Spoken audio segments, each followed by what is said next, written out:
ঢাকা ১২ আসনে ভোটাররা নির্বিঘ্নে ভোট কেন্দ্রে আসতে পারবেন। সহিংসতার কোনো তথ্য নেই বলে জানিয়েছেন ডিএমপির তেজগাঁও জোনের এডিসি রব্বানী হোসেন। ঢাকা ১২ আসনে যৌথ বাহিনীর নির্বাচনী মহড়ায় তিনি বলেন, নির্বাচনে কিভাবে নিরাপত্তা নিশ্চিত করা হবে এরই মধ্যে সেই পরিকল্পনা সাজিয়েছেন যৌথ বাহিনীর সদস্যরা। জানান, এই মহড়ার মাধ্যমে প্রার্থী ও সমর্থকদের বার্তা দেয়া হলো, ভোট কেন্দ্রিক কোনো অপ্রীতিকর ঘটনা ঘটানো যাবে না। যৌথ বাহিনীর এই মহড়ায় সেনাবাহিনীর পাশাপাশি বিজিবি, এসআইএফ ও পুলিশের সদস্যরা অংশ নেন। এতে নেতৃত্ব দেন একজন নির্বাহী ম্যাজিস্ট্রেট।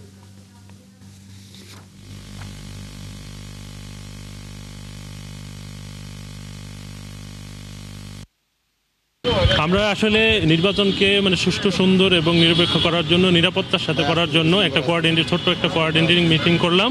সেখানে আর্মি, আমাদের ম্যাজিস্ট্রেট মহোদয়রা রয়েছেন, বিজিবি রয়েছেন, পুলিশ তো থাকছেই, তারপর র্যাব রয়েছেন।